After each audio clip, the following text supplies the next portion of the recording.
Welcome to the Day 2 podcast. In today's episode, we are talking about how product availability can make or break your Q4 sales. It's every seller's worst nightmare. Sales are just starting to skyrocket when Amazon takes actions against one of your products and customers are no longer able to find or purchase your product, costing you potentially thousands of dollars a day in sales. The root causes can run the gamut from product quality, catalog issues, and many more. I'm Shannon Roddy, head of business development here at Avenue 7 and the host of today's episode of the Day 2 podcast. Today, I'll be talking with Malia Kim, the director of product availability, along with James Ford-Bey, our senior catalog consultant here at Avenue 7 Media, who every day helps solve these issues for sellers and brands we work with. Malia and James, welcome to the show.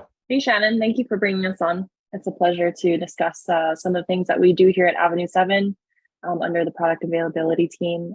I myself do the performance and policy side, and then manage the inventory and catalog teams as well. And then James is our senior consultant, and we've both been doing this about 5+ years. So we're happy to be here and discuss some of the top issues that we will see and help hopefully some of the sellers navigate this season. It's amazing that, product availability is, we put it as the number one thing that we look at when analyzing our clients' accounts. And yet it's amazing how many sellers overlook this. In fact, I got a message from somebody else on our team today. They were talking with somebody and the person literally said, I had no idea that product availability was so important. And yet, if your product is not available, people can't buy it. Now, we'll get into the weeds in a minute, but I kind of want to just start at the highest level. For both Malia and James, Amazon, even in the past few years, has become and grown so exponentially complicated that it seems like brands can't do this on their own anymore, whereas you used to be able to. And James, I know you have been referred to as a wizard when it comes to Amazon catalog. And I can tell you from experience that I worked with a client that I had brought over when I joined Avenue 7 Media. I had been working on a catalog issue, trying to update an ASIN and tie it to their brand and brand registry for 6 months and was unable to do so. And your team got it done in a matter of weeks. And I started an Amazon catalog cleanup 10 years ago. So I had 10 years of experience. And I just found that the things I did before weren't working anymore. James, can you just sort of speak a little bit to that in terms of how that complexity has sort of worked its way into everyday sales and sellers' lives at Amazon? Sure. Thanks for the introduction, Shannon. Glad to be here to speak on Avenue 7's behalf in regard to catalog issues. My mantra is Amazon's always a constantly changing environment. When I first started out, 5+ years ago, it was a matter of you could update things and get stuff pushed through.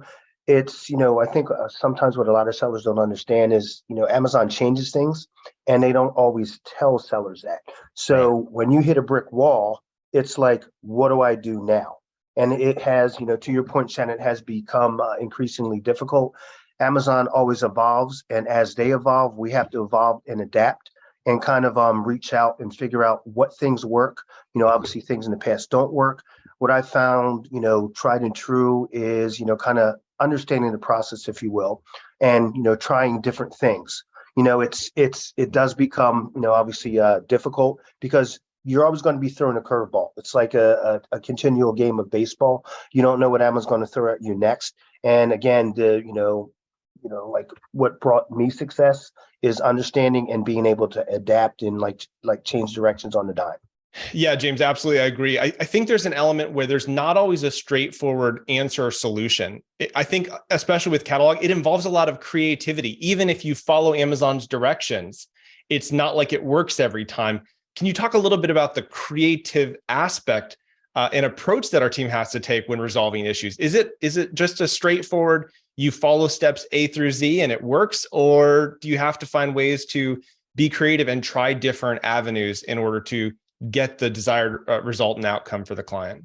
You definitely have to try different avenues. I've experienced it. You get the Amazon playbook, if you will. If you go from A to Z, 90% of the time it's not going to work because there's stuff that's embedded in there. So what I found that, is helpful is, digging in, obviously follow it to a T, but when something doesn't make sense, you have to ask because a lot of the knowledge that I've obtained, obviously outside of, my colleagues, is from reaching out to support and being like, hey, you told me to do this. It doesn't work. And they're like, oh, hold on a second. And then they're reaching out to their colleagues on their end. And that's how you get experience. So it's kind of like you have to, be able to understand to a degree, but also have the ability to extract information from them, because they're not always going to disclose it. And there's stuff that I was like, oh, I didn't realize you guys were doing this. And it was like, oh, we just found out, because a lot of times it comes from the top down. So yeah, definitely from a catalog standpoint, unfortunately, I'd like to say follow their instructions to a T, A to Z, but that's not going to work a lot of the time. You definitely have to be creative.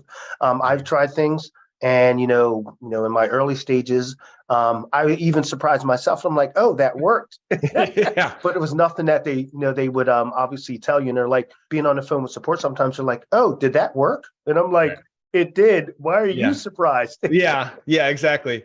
No, I've had the same situation where Amazon will tell you this doesn't work. And you're like, well, I tried it anyways. And it turns out it does, because understanding how the system works is a really complex game. It's the matrix, if you will. Absolutely. Malia, I want to bring it back to you. There's a lot of things that can cause issues that can cause a product to become unavailable. And one of the first things that you mentioned is that you have to ask is it a performance issue or a catalog issue? Can you talk about that at a high level? How do sellers even know?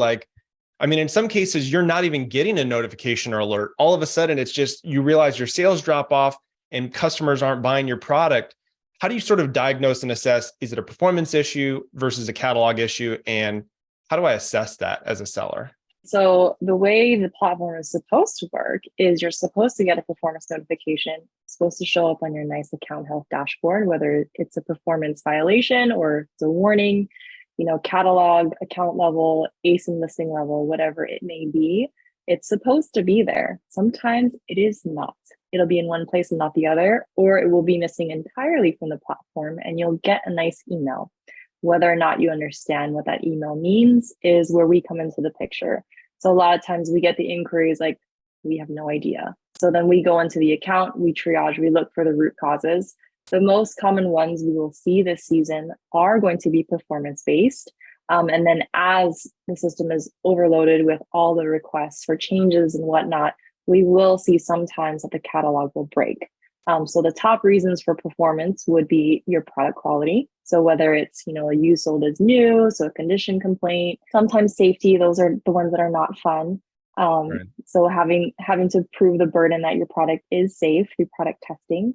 And then we also see things like counterfeit, authenticity complaints.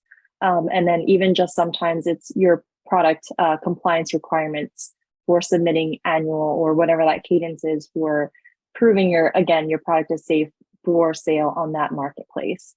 And then for some of the catalog things, I'll leave that for James to give you what kind of the top features are, or the top issues, if you will, for what we're seeing this holiday season so far. Yeah, that's really helpful, Malia. And I think there's two parts to it. One, I want to talk about the positive aspect. Can you talk about, from a platform standpoint of wanting to protect customers and or being legally held responsible for protection of customers, that a lot of these things, whether it's authenticity or defective or safety, these are actually put in place to help protect customers. Can you just talk a little bit about that? It's not like, oh, I can't believe Amazon took my listing down. You're like, well, yeah, it caused, some pretty serious problems. We're actually thankful it did. As a customer, I'm very thankful. But then there's also this process of having to go back. Sometimes your product is safe, sometimes it's not, but you still have to prove it. Talk a little bit about the intention of the platform and the intention and goal behind all this that makes Amazon very liable if something bad happens or goes wrong. Right. So as with any brick and mortar, any platform, they are offering the product on behalf of 1P or 3P. If something does happen, so usually the first alarm is customer complaints, right? Customers will definitely vocalize what's wrong or what has happened, whether it's through a return or whether it's a product review, whatever it may be. It could get the listing flagged for investigation. And Amazon, being Amazon, who is customer centric, they will pause either if it's a listing or if it's a complete category or product type in general. They will take it down to investigate, which is a great thing. And customers should be happy about it because who wants to have a product that could potentially harm their baby or, their sister or their cousin or a friend? I mean, it doesn't really matter. Harm is harm. But they are taking it down for a reason. Unfortunately, usually it's a pretty wide net if it's not a specific product type for like a recall or something like that. But they do their due diligence to mitigate their risk and to protect their Amazon customer. And it is part of the seller's, requirement to sell on the platform to have that proof to show that it is safe for market, whatever that market is, and for that intended audience, whoever is going to use the product. Yeah, I remember years ago, Dave Barry showed an example of roller skate Barbie who would have skates, sparks shooting out from her skates. And apparently a kid was playing with it, and his sister had used a ton of hairspray, and they literally, I think, caught something on fire. And so, those are sort of mild examples of the types of things that can happen. But the other thing that I think is challenging, like you said, sellers don't always get notifications. Sometimes you just wake up and your sales are down. But the other thing is there's a myriad of ways that Amazon can communicate it to you. And it can often be really confusing. It can be your listing was suspended, your ASIN is restricted, it's inactive, it's suppressed. Can you talk just a little bit about in terms of the plethora of language that is even used that makes this confusing for sellers? Yeah, there's quite a bit. So Amazon has different triggers, if you will, that they pull in order to take a listing down for investigation, right? So that they can look into it and see what should be saved, what they will continue to sell, whether or not it's been reinstated and switched back on to be, available to customers. It really just depends on how it went down internally. But that's our secret sauce here is we will find out what the issue is to help you get it back up and figure out what Amazon actually needs to resolve the issue on their end to make it available for customers. And that's a really important thing. I mean, I've worked with clients who you get the email, Amazon says, here's the problem, here's what you have to do. To James's point, you follow the instructions and Amazon comes back with a template email that goes, wrong, sorry, didn't work. Talk a little bit about the ambiguity of, sort of some of these template emails that can come from Amazon where customers, or I should say sellers, literally don't know what Amazon is asking for and how challenging and frustrating that can be. Yeah, I mean, we all know Amazon is one of the biggest and largest retailers. It's hard to keep your employees consistent with SOPs and whatever you want to throw at them. You could have someone that doesn't know what they're looking at and they will send you a generic blurb, which is either not related or doesn't answer your question. Especially now in Q4, where we know that they are very, very, very backed up with inquiries. People are rushing to get their products live. So you are having associates having to rush through responses, approvals, reviews, and things like that. So really, it's understanding what the root cause is, which we can help to figure that out. And then based on the root cause of why it was taken down or suppressed or suspended, then we can go ahead and tell you as a seller what you will need to prove to Amazon that you should be able to continue to sell on the platform. Yeah, and there's a laundry list. Yeah. So you mentioned there's certain things that can cause a listing to become unavailable. But one of those is actually Amazon sweeping the platform. And sometimes it can be maybe an FDA mandate, it can be an EPA mandate, it can be the government sort of forcing Amazon to comply. And Amazon sort of follows the process of shoot first, ask questions later. What are some of the current sweeps that you're seeing where we're sort of getting the same requests across the board that sellers should be aware of? Like maybe their product has been already caught up in the sweep, or it could be potentially, and they should just be aware of it. They should just be looking out for it. Yeah, it definitely comes in waves, and it's definitely sometimes a knee-jerk reaction based on a regulatory body saying, "Hey, like this is not allowed." It could be a cease and desist from a different state who's saying, like, "No, you can't sell within the zip code anymore." So it sometimes can be very abrupt, and they will take it down and message you later. We do see these happen with recalls when they do happen. But basically, what you can do is go and investigate, contact us if you need help. And then, we can work through it with you to figure out what that is. I know the first response is to panic, which is fair because it is Q4 and no one wants to see their top items down, right, in the worst situation. So right now we're seeing a wave of a specific product type for baby toys. And it's really a lot of the sellers who have reached out to us do have their documentation. They do test on an annual basis, whether or not, they've changed manufacturing, or it's because it's time to redo testing to ensure the manufacturer has not cheated and they are safe for, the babies in the US. But right now it's just a waiting game of whether or not Amazon can go ahead and review in a timely manner. You have to think about it though. There's a lot of people competing in a very competitive space. And they've probably requested millions, if not more than that, for documentation for specific listings. So it is a backlog, and it does take time for Amazon to go through.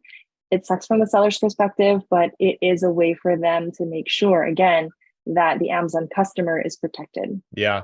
No, there's a bit of translator role that we play in terms of translating. Okay, I know here's what Amazon said, but sort of like playing the mediator and say, here's what Amazon actually wants. Here's what Amazon actually means.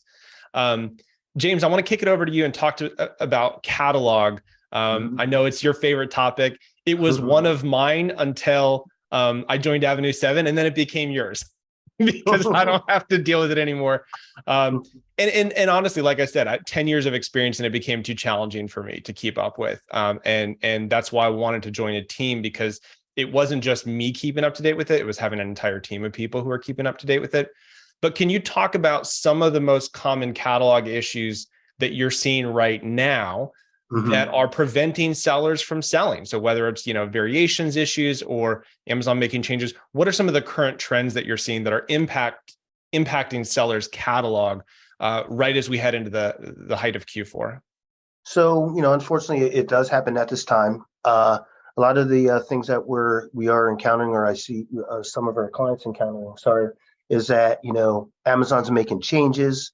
All of a sudden, certain products that should be in a variation, which means whether it's a color or, size, theme, are linked. Amazon system sometimes makes changes without, sellers knowing. And then all of a sudden, it'll just bring down the entire variation because it says it's against the Amazon policy. And, Right. The one of the things I wanted to say when, you were speaking to Malia's point is that, I think what sellers sometimes don't understand is Amazon is not always right. There's sometimes that listings are taken down. We encounter it so many times. And that's where, like you mentioned, Shannon, the translation is important. And that's, why we're good at what we do. We dig and delve into it and, kind of like get behind the scenes, as Malia indicated. But, getting back to your point, product types change, variation themes. I will caution against, don't put profit above Amazon's compliance. It's like fighting City Hall. They'll take you down in a second, and it'll make it very difficult for it to get back up. I know sometimes people are like, I'm just going to slip this in. And I'm like, seems like it would be good, bad decision. They might not catch you right away, but sometimes down the line when they do their scans, a lot of times they are correct. And we just have to be very diligent in how we put stuff together. But again, product types, categories. One of the other things that's important that Amazon is really in the last couple of years of putting a lot of emphasis on is making sure that your brand is linked to your GS1. And I don't want to get too much into it, but basically it's more protected. So as you are linked to your brand, it's kind of extracting, unauthorized or rogue sellers from jumping on brands that are protected. So those are kind of like some of the major themes that we're seeing. Of course, it's going to happen in Q4. A lot of busyness. Oh, you're selling a lot. I want to be like you. And then they jump on your listings, and then it's tough to get people off. So I can't stress the importance enough of making sure that we have that GS1 certificate for your brand. Make sure it's linked properly. That really, really protects brands.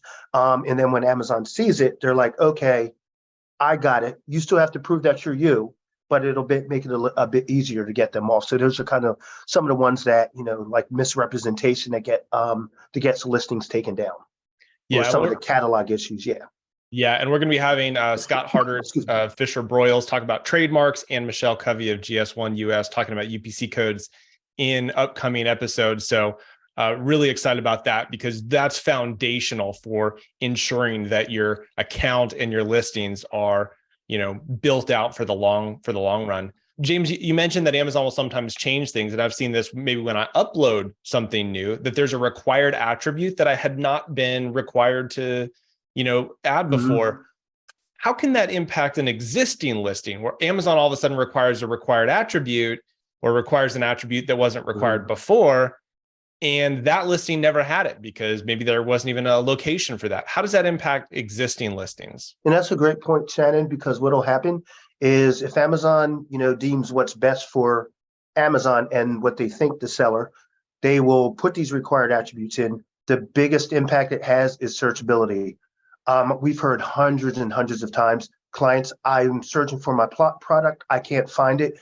Negative impact to sales, obviously. So that's a big detriment. So it's like we always have to be, I guess on standby, if you will, for these changes. Like I said, it's not always broadcast, but it's things that we keep an eye out for. But the biggest, like I said, detriment, Shannon, is sales.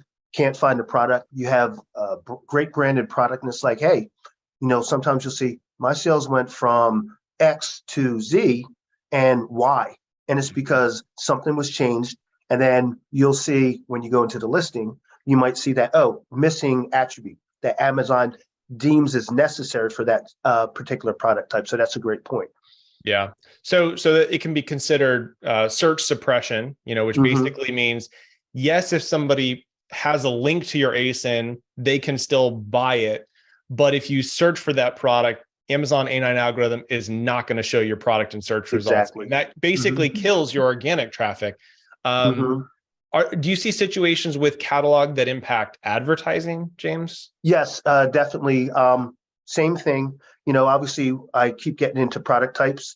Sometimes product types are certainly difficult. If we have incorrect keywords that advertising doesn't like, you're not going to be able to advertise. It'll render it ineligible. So that's, like I said, another great point. So we also have to be diligent of putting the correct keywords in there.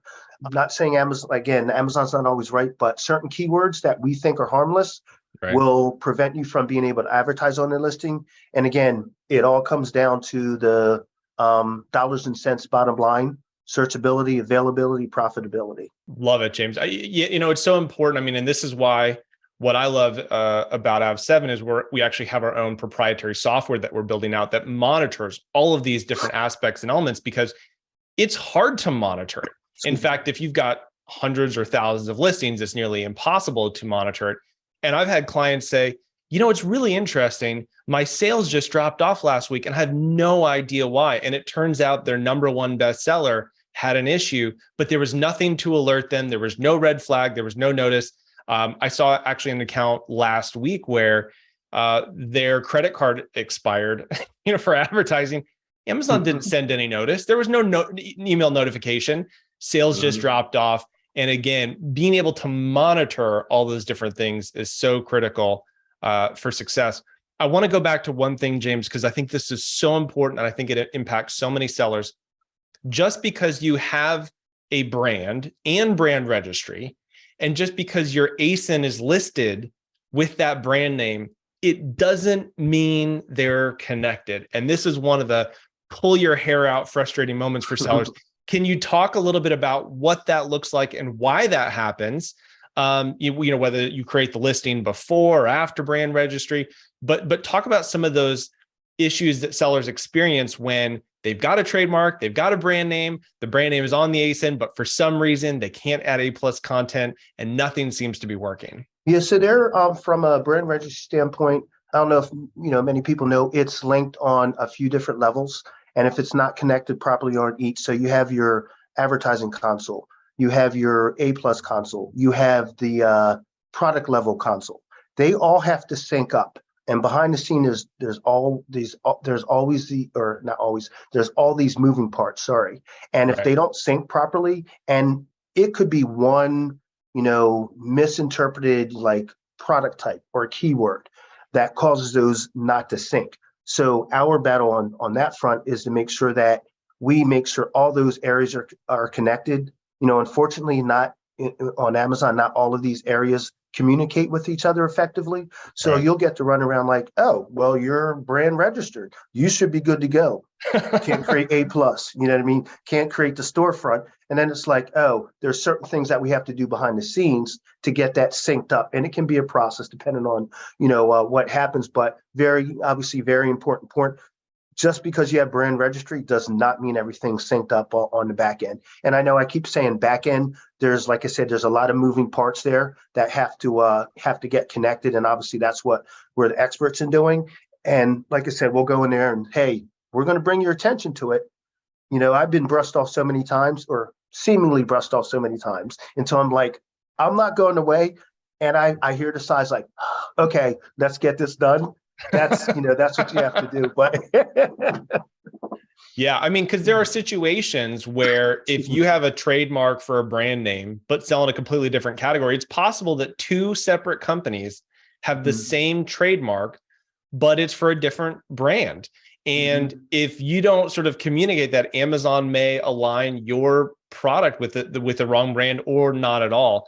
And so I think that's the frustration that I experienced the most, where you go to seller support and say, hey, I can't add A+ content. They say, go to brand registry. You go to brand registry. They say, well, you got the brand registry. You need to file a ticket with seller support. And I literally remember banging my head on my keyboard and lashing out some not so nice words for, pre-holidays, because it really is an irritating experience. And knowing how to navigate Amazon, knowing how to talk the talk, and knowing how to ask the right questions, push for the right escalations with the right departments, I think is one of the things that makes our catalog team really, really special. Absolutely. And then just to add to that, Shannon, from a brand registered trademark standpoint, a lot of the issues that I think sellers do run into as well is they provide us the incorrect brand name. Once that's embedded in the system, it's very difficult to get it corrected. So it's very important that when they provide the trademark, it's, case sensitive. We need that exact brand. Otherwise, I can't even tell you how many times I hit my head up against the wall on brand registry, but we won't get into that. Sure. Fair enough. James, the last thing I want to do before I kick it back to Malia is talk a little bit about search suppression because of browse nodes. Talk a little bit about what a browse node is. I mean, you and I know the browse tree guide and browse node IDs and stuff. For a lot of sellers, this is, speaking French, but talk a little bit about browse node IDs and search suppression and how that can impact sellers if they haven't correctly found and identified the best category for their product, or if they did at one point and Amazon changed the categories in the taxonomy. Right. I mean, simply put, it's the way people discover and find your products. There's obviously certain keywords that are embedded in that browse node, and it goes start to finish. I'll just say home and garden, living room, outdoor furniture. It's basically what makes sense to find a certain product that I want. So that's, and I'm not, being dismissive, but that's basically what it is. It's how someone gets to your product, and I want to buy this product. I can't find it. That's where the browse node is important. And then, obviously to go back to searchability, if that browse node is not there, it's your product is basically, or clients' products are basically in limbo. And, we've had clients come to us and be like, hey, I can't find your product. I love it. It's the brand I like. But, you also have to keep in mind, Amazon, people that buy on Amazon are moving and shaking. They can't find it immediately. They're gone. That's why it's so important to make sure that is in fact there and in the correct category, because it's like, I go on Amazon, I search for patio furniture. That's what I want to find. I'm going, I'm off to something. I'm not going past page one. I mean, most customers aren't going past page one. No, you're absolutely right. And again, Amazon has rolled out changes where everything from the category listing reports to the templates.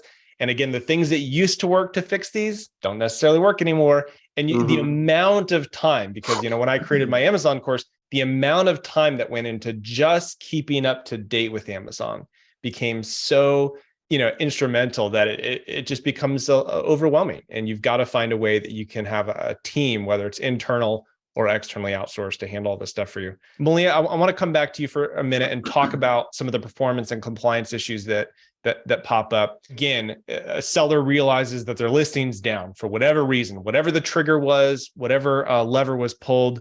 What are some of the biggest mistakes that you see sellers do when they panic? I think about that line from Iron Man, Cubic, where this woman approaches him and goes, can I get a reaction? He goes, panic. Panic is my reaction. But when people panic, which they inevitably do, what are some of the biggest mistakes that they make that actually hurt them more than they help them? Yep. Panicking and submitting whatever you have without reviewing it first is the biggest mistake. I would say actually the one before that is lying to Amazon. So it doesn't help to lie to Amazon at all because you will be found out. And the next time you submit and your story changes, you're kind of flagged. So it is best to be transparent. And we can help you with how to triage if you did make a mistake. It does happen. Not everybody is a seasoned business owner, and they are honest mistakes, right? They're not always malicious. Yeah. So when you come to work with us, we just want to know what happened, what did you do, what was the consequence, what is Amazon asking for, and we will help you get through it. If it's not a mistake and it's just a misunderstanding, and maybe you submitted something incorrectly, again, we go through the process with you of having to sort it out, helping to relay what Amazon is looking for, and to lay it out for them, because sometimes they don't know how to look at certain things. An example is whether or not you are actually manufacturing your own product. They tend to have a little bit of an issue with reviewing those types of documentation versus being someone who sources, right? Sure. You're going to have a PO versus a nice invoice. So there are certain nuances which we know Amazon can easily accept and has a little bit of difficulty with.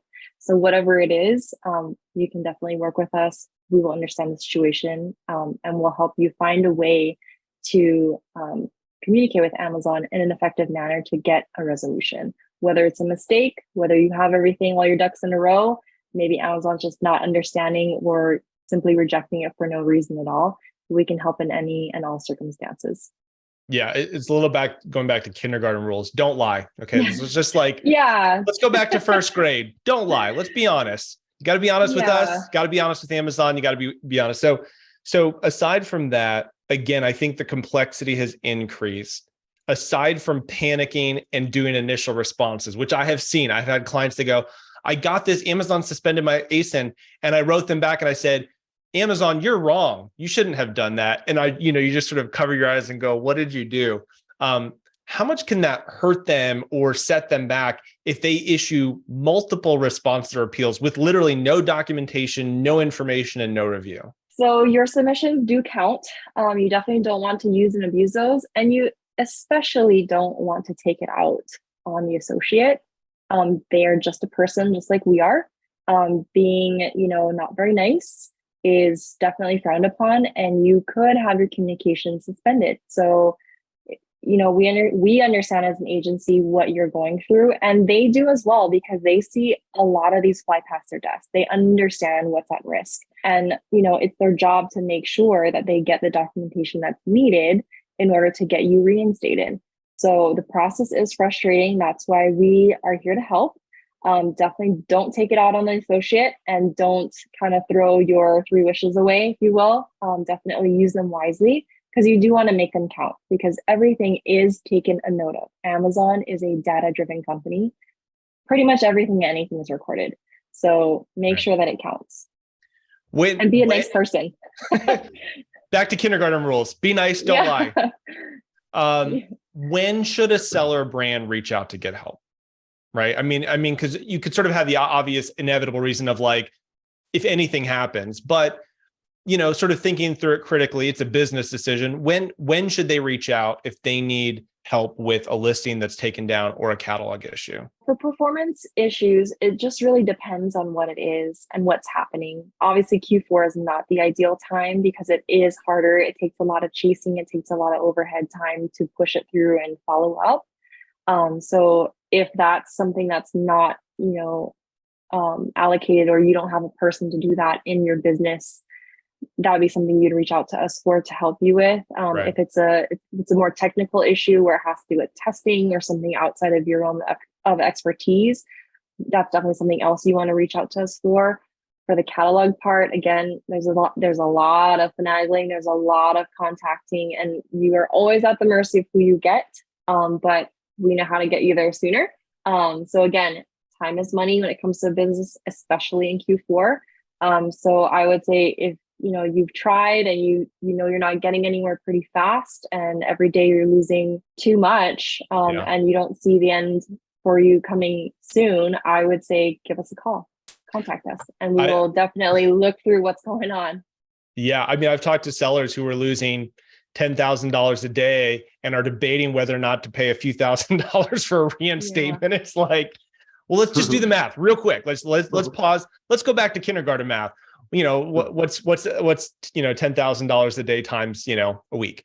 So yeah, I think time and cost and complexity. I'd say if there's a confusion, if you don't fully understand and know exactly what Amazon is asking of you, it's a good time to reach out and get help, because the last thing you want to do is provide a response to Amazon that doesn't make sense. Right. And I'd say also, if you've tried before to answer to the best of your ability what you think Amazon is asking for and it didn't work, probably also a good time to reach out. So James, aside from deleting your entire catalog, what are some of the challenges or mistakes that you've seen sellers make with cataloging, in terms of catalog, before they wind up contacting you and go, I kind of made a boo-boo. Can you help fix it? Yeah, so that's a great question. And obviously, to tag on to what Malia said from a performance standpoint, I know it's tough. We get these knee-jerk reactions where people are impatient. I've seen so many times where they reach out to support, and again, incorrect documentation, they say the wrong thing. And then, when I get on the call, well, you said X, Y, and Z. That always is going to lead Amazon down the wrong path. And it slowly builds up these red flags. I'm a big proponent of believing in making sure that the brand's correct. Don't jump the gun. Obviously this all comes down to patience. Sometimes it's tough. Now, if you're losing, $50,000 on your, a month on your product, obviously you want to react, but sometimes that reaction isn't appropriate. So it's going about it the correct way, which is obviously why and where we would get involved. I've seen people incorrectly try to fix stuff, don't understand the file feeds, the process. Right. Sometimes that Amazon changes stuff. I've seen where people, oh, shoot, I've deleted my top listing. I need to get it back. And one of the other things that I want to kind of like illustrate is that sometimes when we do our process, things that weren't caught before sometimes get caught up in the system because Amazon is changing. And I think that's what throws some sellers off as well. They're like, well, this wasn't a problem before. And I'm like, think of that constantly evolving phase. You know what I mean? Yeah. Like, I know they say, the slogan, you can't fight City Hall. That's how I look at it from Amazon. You can, but you have to do it in the appropriate manner. So there's certain things that, one would have to understand about what goes on. So that's kind of like, Shannon, like some of the biggest things I see, like people rush, jump to get stuff fixed. And we're like, yeah, I've even said, what did you do? Well, they said I needed to do this and I did X, Y, and Z. And I'm like, now it has to go to performance, and that's a bigger deal. Yeah. Yeah. How many times have we heard catalogs say, oh, all you need to do is just delete the product for 24 hours and relist it. And you're like, that's not the answer. Yeah, I hate that. We know that's not the answer, especially on Black Friday. That's not the answer. Well, James, Malia, thank you so much. I know this has been incredibly valuable insight for our audience and beyond. Malia, any last words before we go for sellers who are preparing or in the midst of their Q4 holiday sales and season when they run into performance issues or availability? Good luck. No, but all jokes aside, it is high season. We understand that you want a fast turnaround every day. Every hour during peak season matters. So if you're frustrated or you're not sure what trigger to pull, definitely contact us. We're more than happy to do a discovery call with you and see if we have a plan that fits you. We've seen everything and anything in any type of state. So if you did make a whoopsie, we are here to help. Awesome. Don't freak out, just call us. Wonderful. I love it. James, Malia, thank you again. And for those of you listening and watching, you can visit us at day2podcast.com. That's day2podcast.com, where we have all of our services, whether it's catalog, ACE and reinstatement, Amazon advertising, and fully managed services. Thank you so much for joining us. And as always, if you enjoyed this episode, please give us a 5-star review or thumbs up on your favorite podcast platform or wherever you happen to be watching and listening. And happy sales.